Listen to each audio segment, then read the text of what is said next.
Bueno, continuamos, como les mencionaba en la clase anterior, ¿verdad?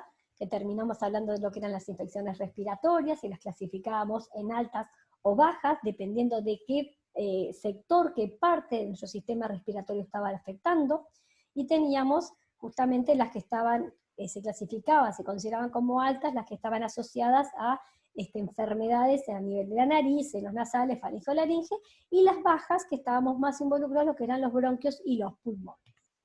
Dentro de las principales infecciones respiratorias que todos conocemos, hay muchísimas otras, pero bueno, nosotros vamos a mencionar las más comunes, ¿verdad? Encontramos lo que es la tos, el asma, enfisema pulmonar, bronquitis crónica y la enfermedad pulmonar obstructiva crónica, muy conocida como EPOC. ¿Sí? Vamos a hablar ahora de cada una de ellas, para luego mencionar la farmacología asociada a cada una de ellas. Acá nuevamente una fotito que les divide, ¿verdad?, las infecciones respiratorias y altas, como altas o bajas, del tracto superior o inferior, para que les quede más claro. Y vamos a comenzar a hablar de lo que es la tos. Bueno, ¿qué es la tos? La tos es un fenómeno en el cual nosotros, ¿qué pretendemos hacer? Pretendemos retirar de nuestro organismo sustancias que nos están, que se ingerieron y que nos están molestando, ¿verdad? Nosotros, por ejemplo, tosemos cuando nos atoramos, tosemos y de repente estamos hablando y nos entra alguna basurita en la garganta, o las personas más alérgicas frente a cualquier estímulo, pelusa de los árboles o lo que sea, empieza, ¿verdad?, a estornudar y muchas veces a toser para sacar lo que está en la garganta, por ejemplo, ¿sí? Es un fenómeno caracterizado por la contracción espasmódica repentina y repetitiva de la cavidad torácica, que da como resultado la liberación violenta de aire desde los pulmones, ¿verdad?, que produce un sonido característico, pero que lo que permite hacer y el objetivo que tiene es sacar eso que ingresó no deseado, ¿verdad?, una manera de protegernos para que esas partículas o microorganismos no logren acceder a lo que sería el tracto respiratorio más bien más bajo, ¿verdad? La tos se produce por estimulación inflamatoria, mecánica, química, ¿verdad?, o térmica, como dice acá. Muchas veces ingresamos de un lugar que está muy caliente a un lugar que está más frío, o al revés, y ahí muchas veces tosemos un poquito, ¿sí? En cuanto a los estímulos mecánicos, vamos a repasarlos rápidamente, porque todos conocemos cuáles son los estímulos que provocan que nosotros tengamos una tos, ¿verdad? En cuanto a los estímulos mecánicos, puede ser por inhalación de partículas, ¿sí?, o de polvo, que eso hace que las vías respiratorias se contraigan, y de esa manera, bueno, tengo que toser, ¿verdad? También puede ser por ejercicio o presión sobre alguna de estas estructuras. Luego tengo una tos que se estimula debido a agentes químicos, ¿sí? Entro en un lugar y hay, no sé, muchas veces hay gente que el olor a los aromatizantes estos de ambiente, ¿verdad?, estos que largan como un vaporcito, les da alergia y empiezan a toser, porque bueno, son gases irritantes, o de repente voy caminando y pasa un camión que libera mucho dióxido de carbono, bueno, ese humo negro que sale de lo que es el motor del camión, y bueno, también me genera tos, ¿está? También ese factor me puede estar molestando y generando, ¿verdad?, que yo tosa. El humo de tabaco también lo tenemos acá, ciertos vapores también, estructuras que liberan vapores en, no sé, en una industria mecánica, ¿sí? Diferentes estímulos químicos, sustancias químicas que hacen que yo pueda tener tos. Tenemos los estímulos térmicos, que les decía hoy, debido a que hay mucho frío, mucho aire frío o aire muy caliente, ¿sí? Aparte, podemos clasificar esa tos como una tos productiva o una tos improductiva. O podemos conocerla como lo que es una tos seca también, o una tos productiva, ¿sí? La tos productiva es esa tos que me genera una moco, ¿verdad? Me genera la capacidad de expectorar, ¿verdad?, de liberar, de sacar, ¿verdad? Luego la tos seca es esa tos que yo toso, pero en realidad no logro sacar ninguna mucosidad, no logro expectorar nada, ¿sí? Entonces, tenemos que pensar ahora y ver si está bueno o no que a mí se me inhiba la capacidad de toser, ¿verdad? Porque si yo tengo sustancias en el interior que tengo que expectorar, ¿verdad?, que tengo moco y que estoy queriendo sacar, y tomo un medicamento que me inhibe la tos, yo estoy evitando el poder sacar esa mucosidad para afuera que puede tener, por ejemplo, un microorganismo, partículas o lo que sea. Entonces, cuando la tos es productiva, ¿verdad? Que yo tengo expectoración, que tengo catarro, que tengo la posibilidad de sacar algo, ¿sí? No debe inhibirse bajo ningún concepto. Entonces ahora vamos a hablar un poco de lo que son los diferentes medicamentos, ¿sí? Asociados a cada uno de los tipos de tos. Vamos a mencionar lo que es el asma. El asma es una enfermedad crónica del sistema respiratorio, caracterizada por vías respiratorias hiperreactivas, ¿verdad? ¿Qué significa que son hiperreactivas? Que hay un incremento en lo que es la respuesta broncoconstrictora del árbol bronquial. ¿tá? Ahora vamos a hablar de lo que son los broncodilatadores, que justamente dilatan. Si yo tengo un efecto de broncoconstricción, voy a tener que lograr que se dé una broncorelajación, ¿sí? O dilatación, que es lo que vamos a hablar ahora cuando veamos los fármacos. Las vías respiratorias más finas disminuyen ocasional y por suerte reversiblemente por contraerse su musculatura, ¿tá? O por ensanchamiento de la mucosa. Cuando yo tengo demasiada mucosa, imagínense que los cañitos por donde circula el aire, ¿sí? Se contraen, o tengo de mi mucosa, la parte interna de esos cañitos está inflamada. ¿Qué pasa? La cantidad de luz que permite que el aire pase es mínima. Entonces, de esa manera a mí me falta el aire, ¿verdad? Tengo una respuesta broncoconstrictora.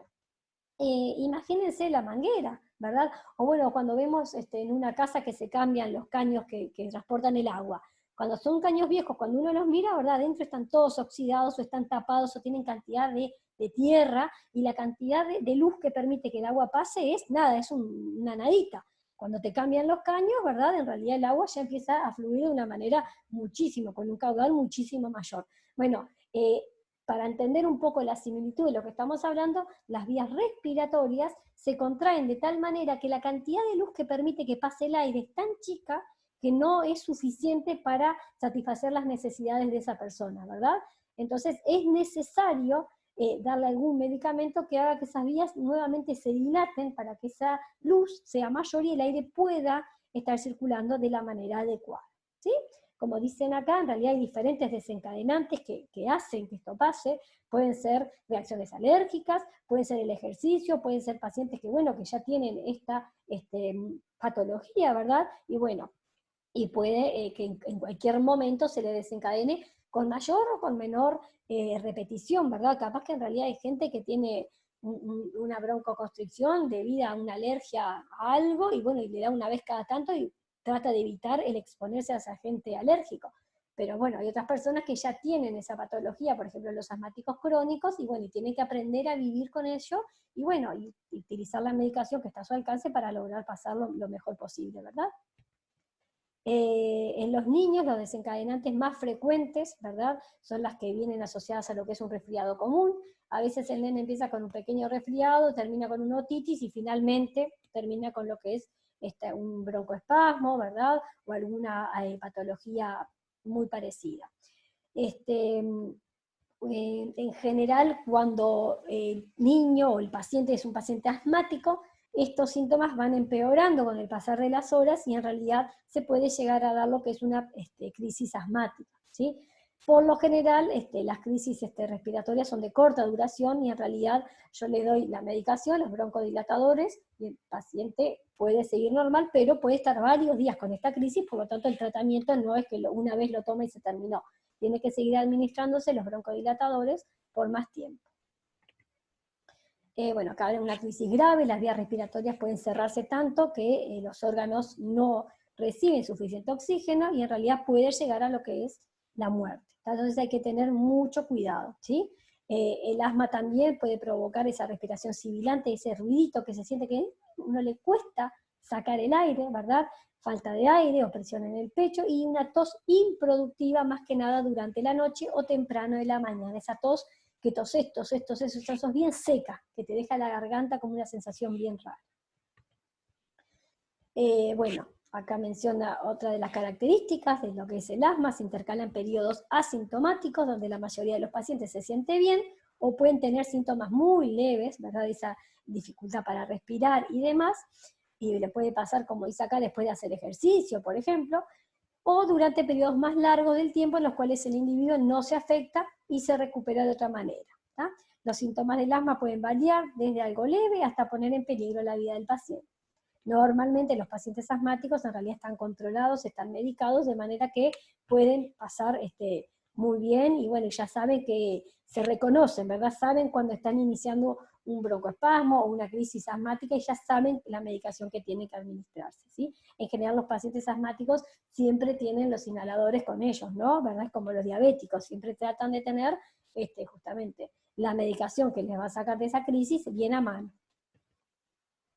Acá tenemos una clasificación del asma, los diferentes tipos de asma que podemos encontrar, producido por esfuerzo, ¿verdad? En general hay niños que están bien, pero si hacen ejercicio, juegan al fútbol, puede ser que les dé un pequeño, una crisis, un broncoespasmo, algo por el estilo, ¿verdad? Luego tenemos lo que es un asma nocturno, más frecuentemente con pacientes que no están bien controlados, bien medicados, ¿sí? Asma ocupacional, alérgico, estacional, o un asma, como dice acá, inestable. ¿Cuáles son los factores desencadenantes? Un medio ambiente inadecuado, ¿verdad? Si tú sos una persona que sos, por ejemplo, alérgica, tenés que ventilar los ambientes, porque hay muchos ácaros, hay muchas mini partículas que pueden estar en lugares que no están bien ventilados, y bueno, cuando uno ingresa, si tiene esa predisposición, le puede dar una crisis asmática, ¿sí? Hay personas que el ejercicio, como les decía hoy, les puede llegar a que les dé una crisis o que les empieza a faltar el aire, ¿verdad? El esfuerzo, ¿verdad? Algún estrés emocional, alguna situación emocional que hace que uno esté muy angustiado y que, bueno, y pueda somatizarlo a nivel de lo que es la parte respiratoria. ¿Cuáles son los síntomas? Lo que decíamos hoy, accesos de tos, disnea, dificultad respiratoria, opresión torácica y la sibilancia, que es ese tipo de respiración que uno siente que hace como un chillidito en el pecho. Acá tenemos un dibujito de lo que es la parte de los alvéolos, ¿verdad? Cuando yo no tengo un episodio de asma y qué es lo que está pasando después del episodio de asma. Si ustedes ven, todas estas partes están totalmente inflamadas y están como cortándoles la circulación, ¿sí? Bueno, vamos a hablar un poquito del enfisema pulmonar. Se define en términos patológicos por el agrandamiento permanente de los espacios aéreos distales a los bronquiolos terminales, con una destrucción de la pared alveolar con o sin fibrosis manifiesta. ¿Tá? Bueno, acá les dice el nombre griego, que lo que significa es soplar el aire. Es principalmente una enfermedad de personas mayores de 40 años y es más frecuente en hombres que en mujeres, aunque el incremento de la incidencia en las mujeres es notable en los últimos años. Es la causa más común del enfisema el tabaquismo o el consumo de cigarrillo, ¿sí? Algo importante que les quiero mencionar, porque acá dice la causa más frecuente en hombres que en mujeres, ¿sí? Aunque, como dice, aunque en los últimos años se incrementó en las mujeres. ¿Por qué? Porque si ustedes piensan en nuestros abuelos o bisabuelos, ¿verdad? En realidad era muy raro que las mujeres fumaran, ¿sí? ¿Quiénes fumaban más? Los hombres.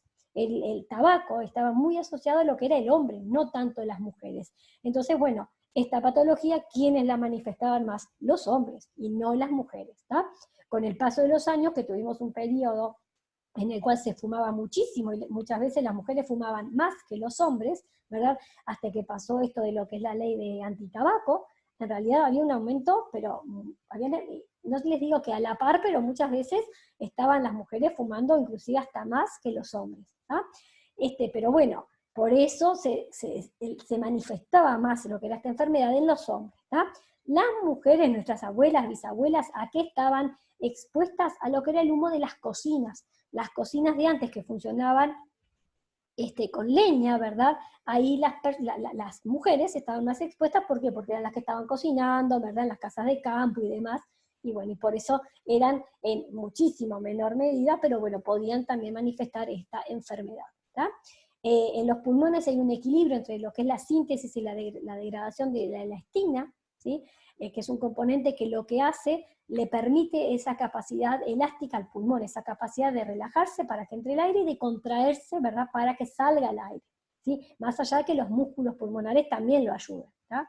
Entonces, en el enfisema, ¿qué es lo que ocurre? En realidad, esa capacidad elástica que tiene se pierde. Entonces, en realidad, ¿qué pasa? Tal vez puede entrar el aire, pero después no tengo la manera de contraer los pulmones para que salga el aire. ¿sí? O de los músculos que se contraigan para que salga al aire. Entonces la persona tiene esa respiración, ¿verdad? Que no me pueden ver, por eso trataba que se escuchara en la grabación, pero bueno, es esa respiración bastante difícil, ¿verdad? De que le cuesta que el aire ingrese, ¿por qué? Porque no puede sacar el aire que ya ingresó. Entonces, eso le dificulta muchísimo la respiración, ¿tá? Acá habla de lo que es el humo de tabaco y todos los contaminantes que tiene justamente el tabaco. El gran problema es que este daño de los alvéolos no se recupera y que en general empeora con el paso del tiempo, ¿sí? Las personas que padecen esta enfermedad tienen los alvéolos pulmonares, ¿verdad? Que son los capaces, los responsables de este intercambio, pero no tienen la capacidad de que funcionen bien, ¿tá? Hay una sustancia que existe naturalmente en los pulmones, la AAT, alfa-1 antitriptasa, que lo que hace protege contra este daño, ¿tá? Esta sustancia es producida por los hepatocitos y es el inhibidor de una proteasa que lo que hace es, sería lo que es nuestra principal defensa del pulmón contra lo que es esta elastasa, ¿sí? Las personas que tienen deficiencia de esta sustancia presentan mayor riesgo de padecer esta enfermedad. ¿Cuáles son los síntomas? La mayor parte de los pacientes son mayores de 40 años, como les decía hoy, y en realidad tienen una historia de bastante tiempo con dificultad de respirar, ya sea para el refuerzo, y una tos no productiva. Estos pacientes presentan frecuentemente pérdida de peso debido a la utilización de los músculos accesorios para poder respirar, ¿verdad? Mientras que los individuos sanos únicamente utilizan el diafragma para sacar el aire y ayudar a lo que son los movimientos de la respiración. El enfisema está caracterizado por pérdida de elasticidad pulmonar, destrucción de las estructuras que soportan los alvéolos y destrucción de los capilares, que son los que vienen con la sangre al alvéolo para que se dé justamente el intercambio entre el oxígeno y el dióxido de carbono. El resultado de todo esto hace que haya un colapso en lo que son las vías respiratorias, esas pequeñas vías respiratorias donde se da el intercambio, y por lo tanto se termina reteniendo el aire en los pulmones, ¿sí? Entonces lo que hoy les contaba, la persona puede ingresar el aire, pero después no tiene la capacidad de sacarlo, entonces tiene una dificultad respiratoria. Todos estos resultados dan como síntoma una disnea, un problema respiratorio, una dificultad respiratoria, inicialmente al esfuerzo, o sea, cuando hace un esfuerzo, cuando quiere caminar o cuando quiere subir una escalera, pero con el paso del tiempo, aunque esté en reposo, la persona puede seguir manifestando esta dificultad respiratoria, ¿tá? Se da pérdida de peso, ansiedad, edema, fatiga, también pueden ocurrir, y las tos y esa sibilancia, esa respiratoria media rara, son menos frecuentes que cuando es una bronquitis crónica. Vamos a hablar ahora un poquito de lo que es la bronquitis crónica, ¿sí? Que es otra de las patologías. Es una enfermedad en la cual se inflaman los bronquios respiratorios, ¿verdad? Y se puede deber a cualquiera de los agentes irritantes, de los estímulos que hablábamos hoy, ¿sí? Como dice acá, puede ser microorganismos, ¿verdad? Que generan una hipersecreción de moco o alteraciones, ¿verdad? Que se dan a nivel bronquial y hacen que se dé una bronquitis, se dé una deficiencia en el pasaje de ese aire, ¿verdad? Que entonces, finalmente la persona que manifiesta una dificultad al respirar, ¿tá?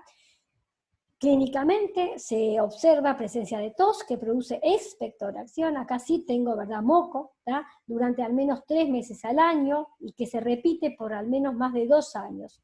Puede presentarse con o sin sangrado, ¿sí? Y en los casos muy evolucionados pueden acompañar una insuficiencia respiratoria, edemas en las extremidades, particularmente en lo que son los pies. La bronquitis crónica es aquella que cursa sin obstrucción y no entraría en lo que es el concepto de enfermedad pulmonar obstructiva crónica, ¿tá? Existen 2 factores muy importantes que causan esta bronquitis crónica. Uno, la irritación continua de las vías respiratorias, ¿verdad? Por ejemplo, el tabaquismo, o por ejemplo, contaminantes ambientales. Si una persona trabaja, por ejemplo, en un lugar donde hay mucho polvo ambiental, ¿verdad? Y no utilice una mascarilla para protección respiratoria de esos polvos, yo estoy continuamente estimulando sus vías respiratorias, ¿verdad?, frente a ese agente. Entonces, en realidad, la persona continuamente lo estoy estimulando, entonces va a tener una bronquitis crónica que tal vez, si en realidad utiliza una protección respiratoria, porque no puede trabajar en otro lado, si pudiera, genial, capaz que se puede cambiar el proceso, la metodología para tener menos menos polvo en el ambiente. Pero si eso no fuera posible, bueno, la persona puede utilizar un elemento de protección personal, como por ejemplo una máscara respiratoria u otra, ¿sí? Pero bueno, si no la uso, yo estoy continuamente estimulando estas vías inhalatorias y por lo tanto la persona finalmente va a tener lo que se conoce como una bronquitis crónica, ¿tá?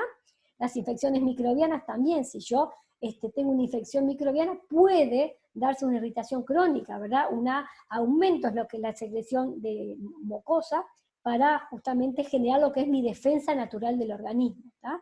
Estas infecciones microbianas puede ser cualquiera de estas, no sé, en invierno, que empezamos, como les decía hoy, con una pequeña capaz que hay una afección de la garganta, tengo algún problemita, algún microorganismo allí, no lo curo, y sigo, y sigo, y sigo, hasta que finalmente esas afecciones pueden ingresar a lo que es la parte respiratoria baja y generar una infección respiratoria baja, ¿tá?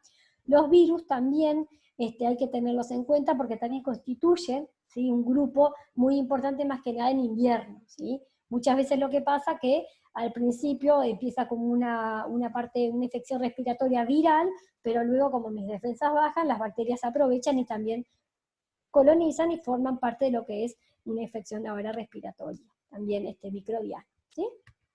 Bueno, finalmente vamos a hablar un poquito de lo que es el EPOC, ¿sí? La enfermedad pulmonar obstructiva crónica. Es un trastorno que se caracteriza por una obstrucción de las vías aéreas, generalmente también de manera progresiva e irreversible, ¿sí? Se encuentra mayor incidencia en las personas expuestas al humo de tabaco, muy parecido a lo que es el enfisema.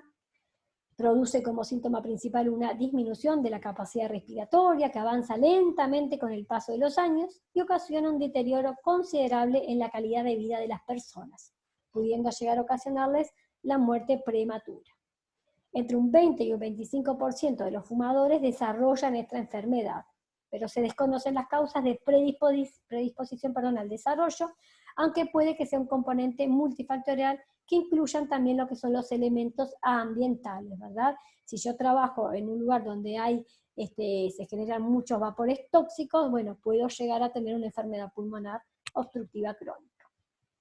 La prevalencia, o sea, a nivel mundial, oscila entre un 5 y un 10%, y ha aumentado en las últimas décadas, y es más frecuente en hombres que en mujeres, dada la mayor prevalencia del tabaquismo en los hombres, lo mismo que les mencionaba hace un ratito para lo que era el enfisema, ¿verdad? La EPOC está fundamentalmente asociada al tabaquismo, sobre todo en los países desarrollados.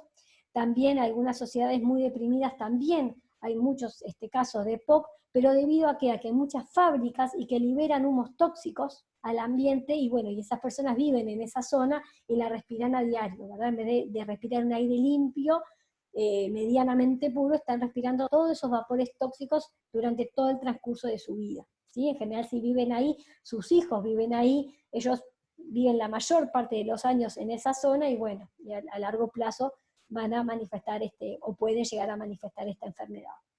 También se dan casos, aunque cada vez menos en países desarrollados, de mujeres que cocinan con fuego a leña en espacios reducidos y mal ventilados, lo que les comentaba hoy. ¿Por qué cada vez menos? Porque realmente cada vez menos se dan estas situaciones de que se cocinen en cocinas a leña, ¿sí? Puede haber alguna en el campo, algo por el estilo, pero la verdad que cada vez menos. Bueno, para terminar con respecto a lo que eran las patologías, la EPOC es una respuesta inflamatoria exagerada a la inhalación de partículas o de gases, ¿verdad? Fundamentalmente el humo de tabaco, pero también puede ser otras sustancias tóxicas.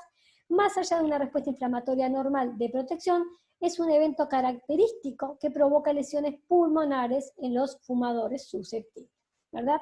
La EPOC viene muy asociada a lo que es el enfisema pulmonar y la bronquitis crónica. O sea, lo que está queriendo decir esto es que si yo no cuido las patologías que son un poquito menos graves, siguen avanzando, sigo generando un daño, ¿verdad?, irreversible en lo que son mis vías respiratorias, básicamente en la parte pulmonar, y finalmente puedo terminar con una EPOC, ¿sí?